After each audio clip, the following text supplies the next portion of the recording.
This episode of The Whistler is brought to you by the WOTR Radio Network. For more information on the WOTR Radio Network, Classic Radio Rewind, or its 4 live streaming old-time radio stations, visit WOTRradionetwork.com. Listen at the close of this program for an important announcement regarding a time change.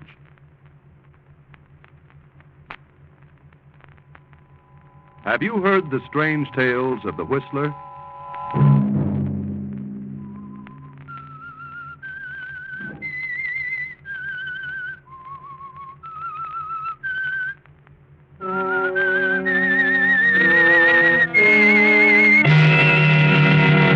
I'm the Whistler. I didn't see the man, I swear I didn't. He just appeared out of nowhere. I didn't see a thing. I only heard that awful thump when the car hit him. It was an accident, I tell you. Friday night, and again, CBS presents The Whistler.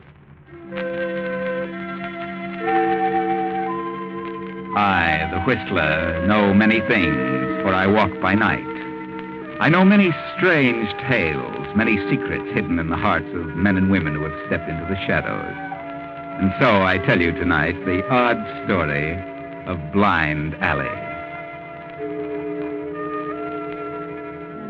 Young Henry Carteret III and his widowed mother live with Henry's paternal grandfather. Grandfather Carteret is immensely wealthy and lives on a vast estate in the suburbs. Young Henry, after graduation, seemed to follow in the footsteps of his late father. He's a weak sort and quite the playboy of the city, gambling and drinking. So grandfather, though inclined to be generous, finds it necessary to cut down on Henry's allowance. But, Grandfather, I can't get along now. I can hardly make ends meet. But it's embarrassing. Embarrassing? Huh. For a whole year now, all you've done is gad about all night and drink and gamble. Well, I've paid all the debts I'm going to. Well, what can I do on $100 a week? When I was your age, I got along on $10 a week. But times have changed since you were a boy. Well, just like your father. Physical wreck and in his grave before he was 35. Oh, well, he did everything to excess. He was my son. I know what he did. Started out just like you. But each day he got a little worse. He was smart, too. He knew just when to slow down. I know how to handle myself. And got nothing around you but a bunch of leeches. Oh, you're just soured on everything and everybody. Some of your friends you've had around here would sicken anybody with horse sense. And you refuse to give me an extra $100 tonight? I won't give you 10 cents. I'd rather die before I'm 40 than be like you. You keep on the way you are, and you'll get your wish. Can I have $50? If you say another word, I'll stop your allowance completely. Do you hear? What is it, Henry? What's wrong, darling? Oh, nothing, Mother, nothing at all. Grandfather's on one of his economy rampages. Oh, but, darling, your grandfather is right. You're only harming yourself. Well, what good is money if you can't use it? Depends on how you use it. Oh, he couldn't spend his money in the next 50 years if he tried. No, but you certainly could. Well, what are you going to do with it? Leave it to you, providing you get some sense in your head. If you don't, I'll leave it to a home for indigent cats. What you need is a good solid jolt in the solar plexus, and that's just what you're heading for. Please, Henry, run along. I can't stand any more of this. $20. I can't even take a girl to dinner. No, not the kind you know. Please go, All Henry. right, Mother. And if I get lost in the big city, I promise I'll go to the big policeman and tell him who I am. Oh, if he only knew what I went through with his father. I know, Mary. Some fellows just have to be beaten over the head with a club before they wake up. Well, I'll do my best, Mary.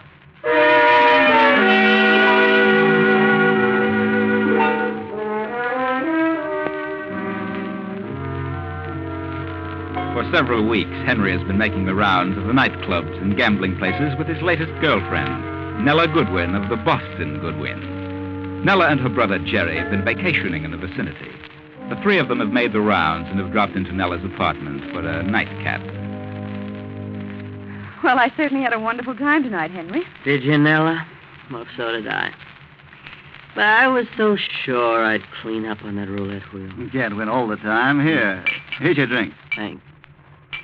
Let's see, how much did I borrow from you, Jerry? Oh, just 100. No, I'll let you have it in a couple of days. No hurry. Really think you should drink any more tonight, Henry? Why not have some coffee? Coffee? Perish the thought. Who wants coffee? How far do you have to drive? 20 miles, isn't it? Oh, he'll be all right when he gets out in the air. Oh, I don't know, Jerry. It isn't safe. I wouldn't want you to get into trouble, Henry. Please drink some coffee. Please. Oh, darling, don't worry. I've driven that strip along the coast 100 times. Yes, but you've drunk more than usual tonight. Maybe. I wouldn't be able to sleep a wink. Well, I'll tell you what I'll do. I'll phone you when I get home. Why not stay in town tonight? Nella, why don't you let him alone? He'll be all right. Henry, let Jerry and me drive you home in our car. How about it, Jerry? Whatever you say. No. I'll tell you what. I got a better idea. You two get your things and drive home with me and stay over the weekend. The weekend? Sure, stay as long as you like. It's a regular resort. Lots of things to do. Plenty of fun. You come with me, and if you're afraid of my driving, then you can drive. Fair enough? Okay.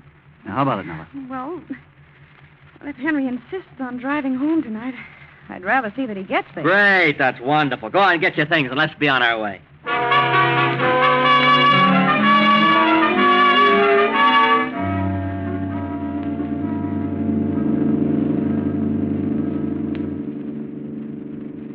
Well, how am I doing?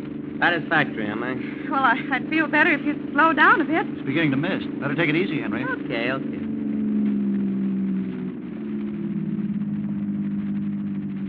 Does that suit you? Take us about an hour or more, won't it? This snail's paid. Why not let me drive? No, I'm all right. I feel swell. Let Jerry drive. No.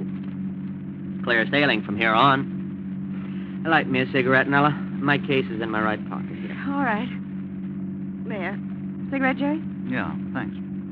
Henry, look out! What was it? We hit something. Yes, it was a man. A man? Oh, good Lord. Yes, there he is at the edge of the road. Oh, Henry. I see him. Stay in the car. I'll have a look.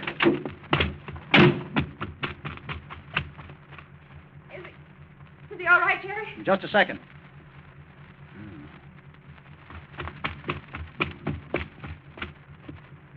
Jerry. Not a sign of a pulse. He's dead? Oh, but I wasn't going fast. I couldn't have hit him very hard. I know, but he's an elderly guy. Oh, Jerry, what do we do? We've got to do something. Yeah, but hey, there's a car coming. Way back there, look. We got to get out of here. They'll smell liquor if they stop, and Henry's driving, and he's tight. What do we do? Look, it's a red light. Police. We've got to get that body off the road. They'll see it and chase us. Get out, Henry. I'll jerk a wire loose on the distributor. We're having trouble, see? Take it easy and don't get excited. I'll carry this guy over behind that big sign. When you find the trouble, the two of you drive on. I'll meet you back at the apartment. I'll get there as soon as I can. Here they come. Don't be nervous, Henry. I feel kind of sick now.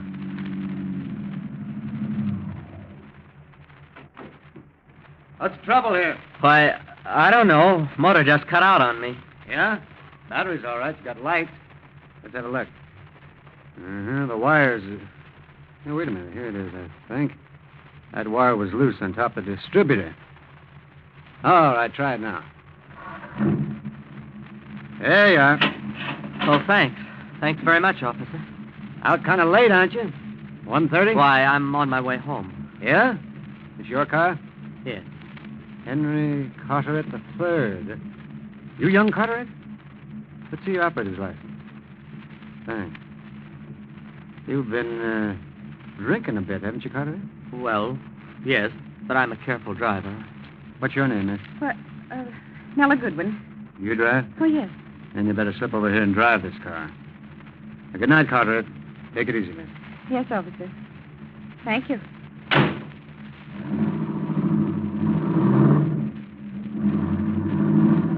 It was young Carteret. Had a loose wire. Let's get going, Joe.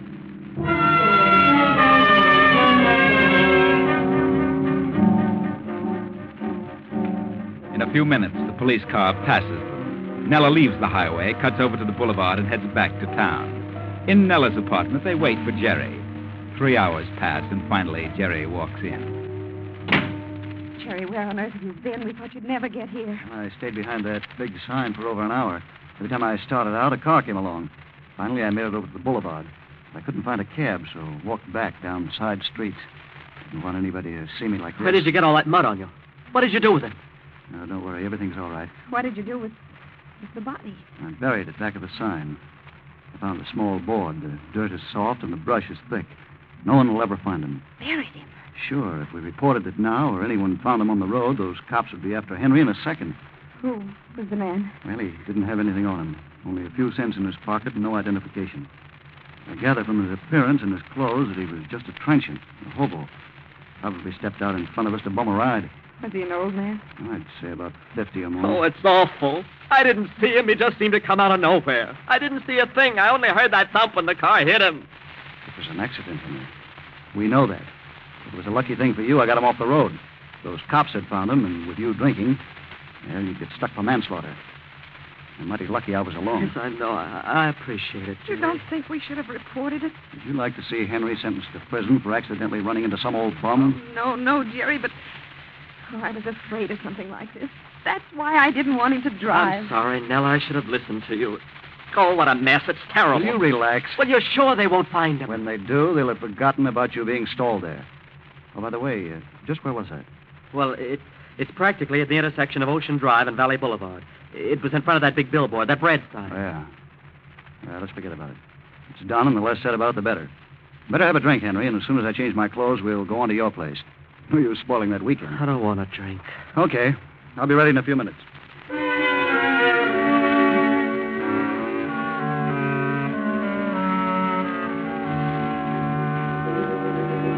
All the rest of the night and morning, Henry is shaken. He cannot close his eyes. And finally, he musters sufficient strength to dress. Downstairs, his grandfather is talking to Jerry and Nella. And what did you say your name was? Goodwin, Gerald Goodwin. The Boston Goodwins, you know. The Boston Goodwins? This is my sister, Nella. I see. Came down with Henry, eh? And what time did you get here? Well, it was late. That is, early this morning. It was about 6, to be exact. 6? Huh. Don't you people ever sleep? Oh, certainly we sleep, but, well, youth doesn't require the amount of sleep that age needs. And what are you doing here? Henry invited us to spend a week or so with him. Oh, is that so? Mm-hmm. Well, that's mighty decent of him. Henry's a wonderful boy. He really is, Mr. Carteret. All depends on how you look at it. You should think a lot of Henry. I do. Believe me, I think constantly. Good morning. I don't think I know these people. Or do I? No, you don't, Mary. But you will. Henry's guests came in at 6 this morning, here for a bit of a stay from Boston. Jerry Goodwin and his sister Nella Goodwin, of the Boston Goodwins. This is Henry's mother. How do you do, Mrs. Carteret? Well, you're quite welcome. We really didn't want to impose on you, but Henry was so insistent that... Well, we really came because... Because Henry wouldn't take no for an answer. And where is Henry? Well, I don't think Henry is feeling well this morning. You mean Henry had been drinking? Well, yes, a little. Oh. As a matter of fact, that's why we came with him. I was afraid for him to drive home last night. She's exaggerating, Mrs. Carteret. Tell me, how long have you known Henry, Miss Goodwin? About 3 weeks. Going on 4. Are you the one who's been taking to dinners and nightclubs? Well, yes, I've seen him nearly every evening. Oh, I see. Oh, good morning, Mother. Morning, everybody. Well, I see you've all gotten acquainted. Henry. Why, you're pale as a sheet. I've never seen you like this. I'm quite all right, Mother. I'd have sworn it was your father coming down those steps. Hold your hands out. Look at that. The jitters. You're doing all right, boy. Don't you worry about being a sour old tight. Oh, shut up and let me alone, will you? Henry, what is it? What's wrong with There's you? nothing wrong. He'll be all right. He had a very bad night, didn't you, Henry? Jerry. Well, first he lost too much, then he drank too much to cover up the losses. I'll pay you the 100. Oh, don't be silly. I'm not worried. I'm only kidding. Come on, let's have some breakfast and forget about it. Come on, everybody. Oh, pardon me. Would I be intruding? I haven't had breakfast yet. Do you mind? Why, certainly not. Come along.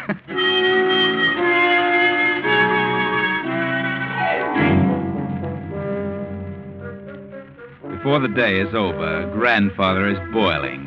He can't stand the impudence of Jerry, but Henry is still unable to control his nerves. He can't get the highway accident off his mind. And Jerry becomes bolder and bolder. Jerry has the upper hand now, and Henry realizes he is completely at the mercy of Nella's brother. But you've got to get hold of yourself, Henry. You've got to. I can't get it off my mind. Oh, calm down and quit prancing about. What good does it do? Besides, you've nothing to worry about. No one knows but the three of us. But the police didn't see you there. That's right. Just you and Nella. And obviously, you were driving. What are you talking about, Jerry? You don't have a thing to worry about from me, Henry. Not a thing. I'm perfectly satisfied with things the way they are. Of course, I may ask a little favor of you now and then, but you've nothing to worry about. Favor? What do you mean? Why don't you forget about it now? You'll drive yourself crazy. What do you mean by favors? Forget about it. Just forget I mentioned it. I wouldn't dream of saying anything about what happened last night to your grandfather or your mother. What kind of a rat do you think I am? Well, that'd be terrible. Family name like yours, well, they wouldn't be able to stand such a thing. Oh, no, Henry, you've nothing to worry about. No. Jerry hasn't made himself clear. He's trying to tell you that he wants to help you. Aren't you, Jerry? Well, certainly. What else? Well, what on earth? I get it now. Henry thought that... Oh, for the love of Mike, pull yourself together, Henry. Don't be so ridiculous. Well, I'll run along. Maybe if I take some tablets, I'll be able to sleep. Jerry, you're at it again. Now, please get out of here and leave these poor people alone. Poor people? I like Henry. I'm crazy about him. And I want you to leave him alone. I know what you're planning. Oh, shut up. Who are you to talk? The good ones of Boston. Sure, but what have we got? Nothing. We've been living for years on our name. We winter in Florida and we summer in Maine without a dollar. Now, here we are again. Only this time it's a little better. This old grandpa is going to kick off and leave millions to Henry.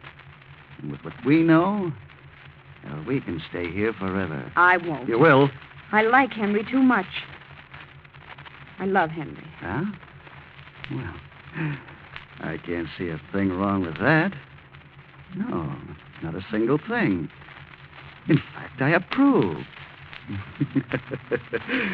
See you later, Nella.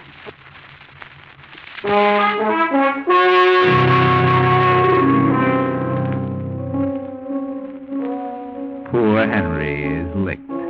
He knows Jerry has him by the nose, but he's helpless. Completely helpless. Finally, Monday comes, and Grandfather calls Henry to the library. Did you want me, Grandfather? I certainly did. Why, what's wrong? The bank just called me and said you'd overdrawn your account $1,000. $1,000! Oh, well, I haven't. What did you do with the money? What? Did the bank pay it? Certainly they paid it. What did you do with that money? Well, I owed a debt to Jerry Goodwin. I heard him say you owed him $100. Well, he was just going easy. It was really $1,000. Henry, you're lying. Do you hear me? Lying. No, I owed it to him because of, well, gambling. I don't believe you. Not this time. It's something else. I've been suspicious from the moment they walked into this house. There's something going on. That Jerry is too smart, too cocky. There's something afoot, and I want to know what it is. Nothing. Please believe me. I don't believe you. And you'll tell or get out of this house and stay out. Wait a minute, Mr. Carter. Henry will tell you. Now, you keep out of this. Then I'll tell. If he gave that money to my brother, then I think I know why. Why? Because Jerry knows something that Henry doesn't want told. What? Keep still. Get out of here, Nella. Get out. This is blackmail? What else? Then why do you tell me this? Well, because I love Henry. With all his faults, I'm crazy about him. I know my brother, and I can guess why Henry gave him the money. I owe it to him. I owe him thousands more. Now get out of here, Snella. Henry had to pay him, Mr. Carter, and he had to. Jerry knows too much about Henry. It's blackmail. I'll call the police. No, please. Please don't do that, please. Well, what's going on? What's all the racket? You'll find out. Blackmail. I'll have you in jail. No, I'll tell you. I'll tell you. Jerry saved me from prison. I killed a man accidentally. Ran over him on the ocean road. What? Yes. And I was drinking. We saw a police car coming, and Jerry got the body off the road just in time. He pulled a wire in the motor, and the officers helped me fix it. And Jerry got me out of it. I see. And where did this happen? On Ocean Drive near Valley Boulevard. I buried the body back of the big billboard. The bread sign on Ocean Drive. You see, everything's all right. I did my best, and no one will discover the body for a long time. There's no identification on it. Good Lord. It was an accident, Mr. Carter. It was. Henry didn't see him. I swear he didn't. It was misting. I wanted to report it, but the police were almost there, and Henry was drinking, and, well, it would have meant manslaughter. I've never been so shocked in my life. Your mother must not know of this. I've really done you a favor, Mr. Carteret. Leave me alone. All of you. I want to think.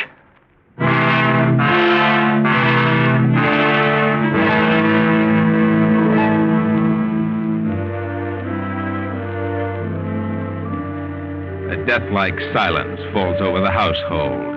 Very little is said until afternoon of the next day.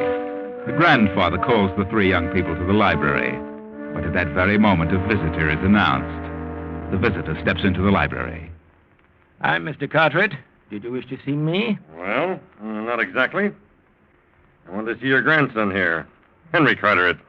Who are you? I'm Lieutenant Jones, Police Department. Well, what can we do for you, Lieutenant? Who are these people? Why, this is Mr. Goodwin and Nella Goodwin, our guests at the moment. You're Nella Goodwin? Yes. Well, I have a little report here. On the morning of August 17th, about 1 a.m., a patrol car came upon Henry Carteret and assisted him to get his car started. A girl with him gave her name as Nella Goodwin. It was near the intersection of Ocean Drive and Valley Boulevard. Is that right? Yes. Yes, I did have trouble that night. Mm-hmm.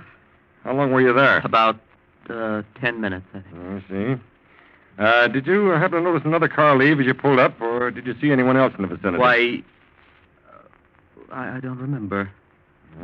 Did you, Miss Goodwin? Well, I can't remember, but there may have been. Did either of you step off the highway during that time? No.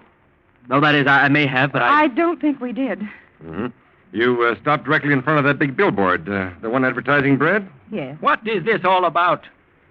Well, they removed that billboard and started excavating for a new project today. They discovered a body.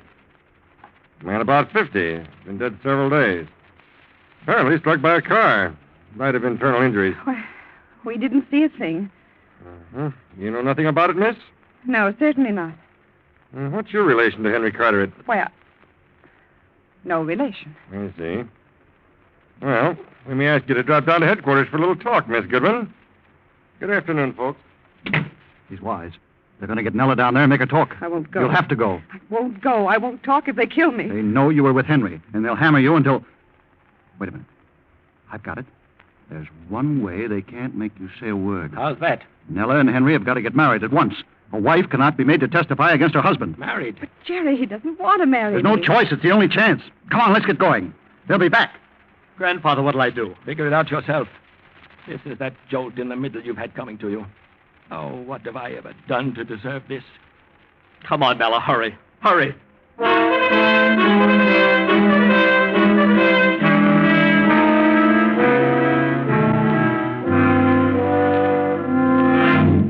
Oh, Henry, darling, married. I can't believe it. Why didn't you tell me? Why? Calm down, Mary. He's married, and that's all there is to it. But I never heard of such a thing. What was the rush? We had to get married, Mrs. Carter. We had to. But don't worry. I love Henry. Married? Oh, I think I shall faint. Yes, but I'll explain later, Mary. Pardon me, there's a Mr. Jones to see you. I knew it. They're back again. Mary, please go to your room. I'll come to you in a little while. I'll explain. Yes. Yes, Father. Oh, I've never been so shocked in all my life. Henry, your father was bad enough, but this is beyond all sense of peace. Well, what do you want now, Lieutenant? I'd like to have a talk with Miss Goodwin down at headquarters. Oh, but that isn't possible, Lieutenant. No, Lieutenant. You see, Miss Goodwin is really Mrs. Carteret. The wife cannot be forced to testify against her husband. I see. Well, maybe that won't be necessary after all. Is this your cigarette case, Henry? What? I don't know. I don't think so. No? Well, this was found a few feet from the grave on the other side of the billboard. It has initials on it, H.C. Of course, we have ways of tracing the owner through the jeweler. Maybe it belonged to the dead man. No, he's been identified as Peter Lund, a transient. And suppose you couldn't find the owner of that case. We'll find the owner. May I see the case? Mm-hmm. Thank you. Oh, rather expensive. Handmade. Cost about $100, I'd say. The dead man's fingerprints weren't on it. I imagine this case is worth considerably more now than it cost originally. Prices have gone sky high. Yes, I wouldn't be surprised if a case like this wouldn't be worth, well, a pretty penny. Yes. I imagine some people would pay up in the thousands for a case like that. Did you ever hear of bribery, Mr. Carteret? No, but I have a couple of friends heading the police commission, and I've heard of shake-ups and pounding the pavement. Can I see you alone, Mr. Carteret? Yes, Lieutenant. Step into the library. Look, Mr. Carteret, I know you're a big shot in this county, and, I'm only trying to do my duty. I don't want to cause you any trouble, but then at the same Does time... anyone other than you know about this cigarette case at headquarters? No. Jones, Here is $1,500 for that cigarette case. How about it? Well, I don't want to go back to pounding a beat. I guess you've got me. I'm stuck. Poor guy hasn't got a chance. Okay, here's the case. Here's your money. And I'll see about a promotion for you. I'm satisfied if I can just stay where I am. Well, I'll be running along, Mr. Carteret. Mr. Carteret, don't do it. Please don't. What? Don't do what? Henry didn't leave the pavement that night. I swear he didn't. Someone planted that cigarette case there. I know who did it, and I know why. Are you crazy? You had the case last, Jerry. Henry did hit the man. It was an accident, but you carried the body behind the sign and buried it. You put the case there purposely. Shut up. Sick and tired of living by your rotten schemes. From hand to mouth on other people for years. Blackmail, extortion, anything you could think of. But I'm through with you. Brother or no brother. You're a fool, Nella. You've just sentenced Henry to the penitentiary. All three of us. Then we'll all three go to prison. I don't care. Please, Nella, please. Henry, you're a weak-kneed jellyfish. If you had any gumption, you'd poke him in the jaw. You know he's a crook. Shut up! And there's something phony about that cigarette case. I don't know what it is, but... Well, if you planted it there, you were stupid. And if you dropped it, you're stupider still. And I don't think you did either. Will you shut up? Wait a minute. Wait, if that cigarette case was there when they tore the sign down, why didn't Lieutenant Jones mention it when he first came here? Well, we didn't find it till the next day. Lieutenant Jones, that cigarette case was never near that sign. My brother gave you that case. You're in with him on this. More blackmail. Good girl, good girl. You're wonderful, marvelous, cooking with gas. She's crazy. Come in, Captain Gibson. Yes, step in here, please. Hey, did you hear this? Did you hear what they said, Captain? I heard, and so did the sergeant. Then take them away. Take both of them away and put them on the first train out of town. Let them keep the money. But put them on the first train. I'll prefer no charges, providing they get out of town and stay out. Grandfather, I don't understand. Jones isn't a police lieutenant, and there's no body buried back of that billboard. I suddenly remembered that whole block belonged to me. I hadn't sold it, so why would they be excavating? No body? I checked with Captain Gibson here, and there was no Lieutenant Jones. There was not even a trace of a grave back of that sign. Well, then what became of the man I hit? I'll explain that in just a minute, son. Just a minute. And what about the girl, Mr. Carteret? Nella, my granddaughter? She's the first bit of red blood we've had in this family for years. Now put that phony Lieutenant Jones and Jerry in the cooler for 24 hours. Then put them on trains going in different directions. If they come back in less than 10 years, they're crazy. Yes, sir. I'll show them how to monkey with the president of the police commission.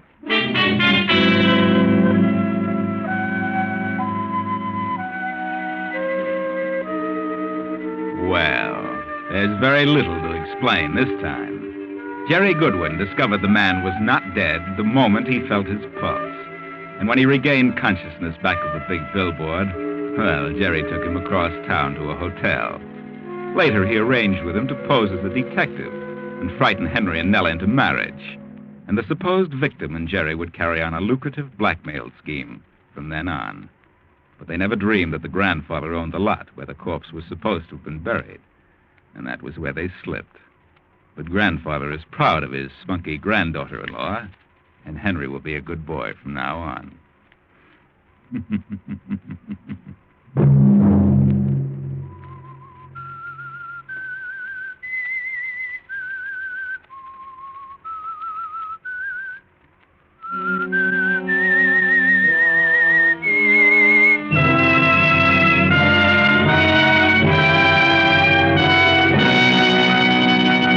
CBS has presented The Whistler.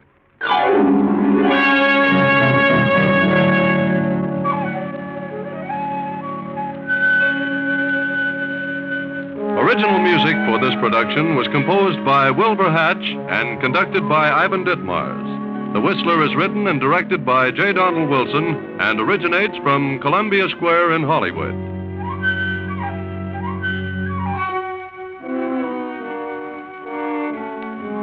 Beginning Sunday, October 3rd, The Whistler will come to you at 10:15 p.m. Sunday, October 3rd at 10:15 p.m.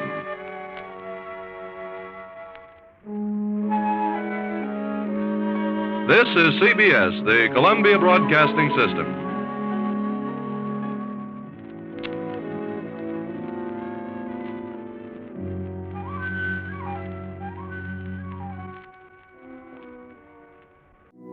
You're listening to the WOTR Radio Network.